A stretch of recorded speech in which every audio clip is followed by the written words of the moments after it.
Si c'est pas pour du sérieux, ça vaut pas le coup? Ça compte pas? Bonjour à toutes, c'est Fabrice Julien, coach et auteur, expert en séduction depuis 2010, et dans cette vidéo je réponds à une question qu'on m'avait posée sur Instagram. Alors n'hésitez pas à me suivre sur Instagram pour avoir plus de conseils. Et on m'a fait une remarque la dernière fois, on m'a dit ouais, sur Instagram, tu sais, il y a des photos où je suis avec des filles, ouais, c'est la femme objet, machin. Non, c'est l'homme objet, c'est moi l'objet. Allez, je vous retrouve juste après l'intro. Mais avant de commencer, je vous offre un guide gratuit sur la séduction ainsi qu'une série de conseils gratuits eux aussi par email. Pour les recevoir, si vous êtes intéressé, c'est très simple. Cliquez sur le premier lien dans la description de la vidéo. Si vous êtes motivé, vous le trouverez. Abonnez-vous et activez la cloche parce que si vous ne le faites pas, YouTube ne vous préviendra pas à la sortie des prochaines vidéos et vous allez rater des pépites. Mettez un like pour me faire savoir que vous pensez que cette vidéo est utile et pour que j'en fasse d'autres comme ça ou sur ce thème-là. Si vous pensez que ce contenu est utile, partagez-le en public ou en privé, je comprendrai. Vous pouvez aussi me laisser un commentaire, je les lis tous et j'y répondrai avec grand plaisir. Donc c'est quand même quelque chose qui ressort assez souvent, même si on m'a posé la question de savoir si ça valait le coup d'aller voir un mec, même si c'était pas pour du sérieux, mais elle était quand même tentée, etc. C'est quand même quelque chose qui ressort beaucoup des profils Tinder des femmes, et même des situations que vous me racontez dans le club VIP, dans le sens où beaucoup de femmes, elles essayent de, par exemple, elles voient un mec qui leur plaît, mais si c'est pas leur garantir qu'il veut un couple, elles vont même pas le voir. Où il y a un mec qui est tout à fait leur fantasme, tout à fait à leur goût, etc. Et il leur dit, de manière très honnête, qu'il est de passage que 3 jours dans la ville et qu'il n'y aura pas plus. Ah non, mais ça vaut pas le coup alors. Et là, je pense que ça vient d'un problème aussi, de problème d'arriver à contrôler son attachement. Je rencontre un homme qui me plaît, comme je ne rencontre pas souvent, je tombe amoureuse. C'est un problème d'attachement, ça c'est pas normal. D'un autre côté, c'est un problème aussi de prison de verre, de réputation, où une fille se dit oui mais quand même, comment je vais pouvoir me regarder dans un miroir si je suis allé juste voir un mec pour coucher, je me prendrais pour une fille facile, etc. Vous vous rendez compte que c'est beaucoup des problèmes de conditionnement, de problèmes avec vous-même, etc. À l'échelle d'une vie, se frustrer tant qu'on n'est pas en couple, c'est pas bon. Ça oblige aussi à te mettre en couple avec des gens qui sont pas pour toi juste parce que tu te sens poussé, tu te sens parce que tu n'as pas le choix, tu as l'impression que c'est la seule issue, alors que c'est pas la seule issue. Donc moi, ce que je vous conseille, c'est de sortir de cette dichotomie couple ou rien.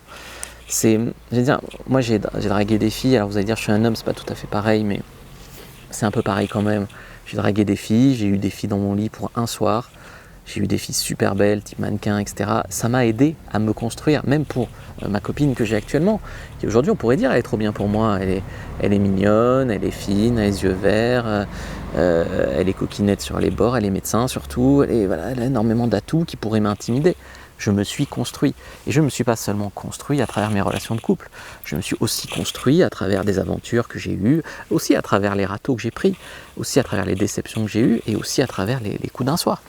Donc ce que je veux dire ici, c'est que souvent, cette question vient d'un problème du fait que vous ne savez pas avoir un plan cul sans tomber amoureuse. C'est un problème de manque de choix, de manque d'attachement, de conditionnement aussi. On vous a laissé entendre que si vous couchez avec un mec, il fallait absolument mettre le grappin dessus, ce qui n'est pas vrai.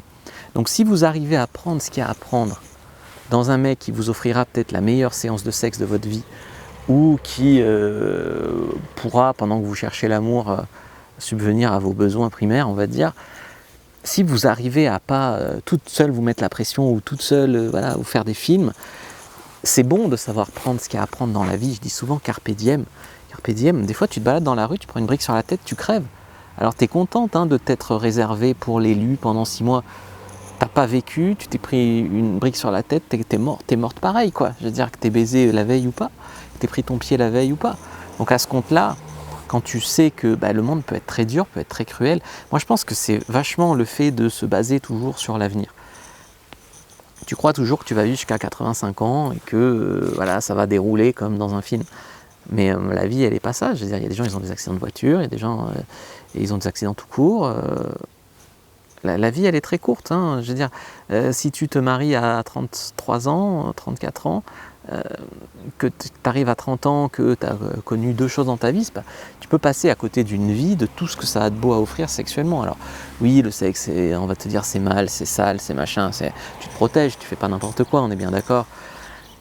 Non, alors, ce que je voulais dire, donc la question de base était, est-ce que si c'est pas pour du sérieux, ça vaut pas le coup?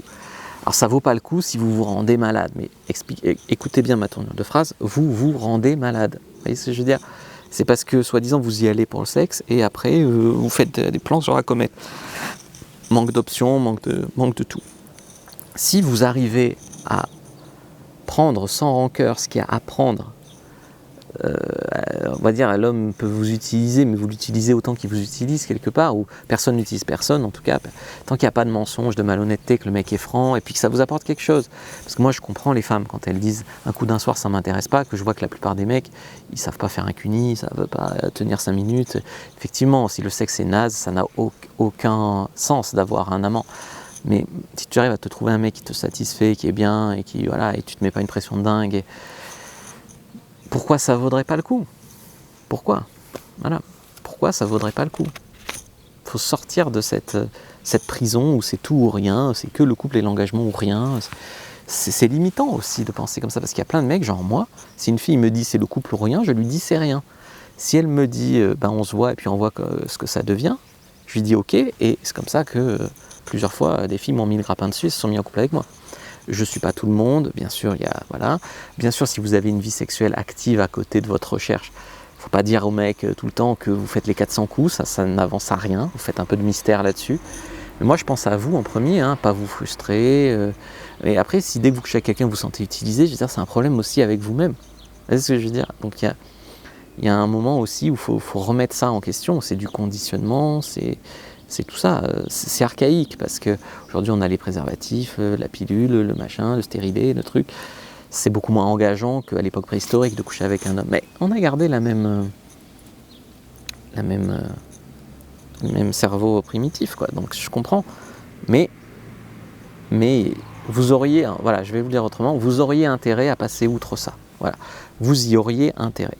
Maintenant, vous faites ce que vous voulez. Voilà, vous faites ce que vous voulez. Mais moi, je ne suis pas de ceux qui pensent que c'est soit du sérieux, soit ça vaut pas la peine. Non, je suis pas ça. À condition de ne pas tomber sur des mauvais coups, sur des connards. Donc il faut quand même les trier un peu en amont. Pour ça, il y a des outils, il y a le shit test, il y a plein d'outils qui permettent de trier un peu les red flags, éviter les red flags, etc. J'en parle sur cette chaîne. Je vous dis à bientôt. Que le dieu de la séduction soit avec vous, les amis.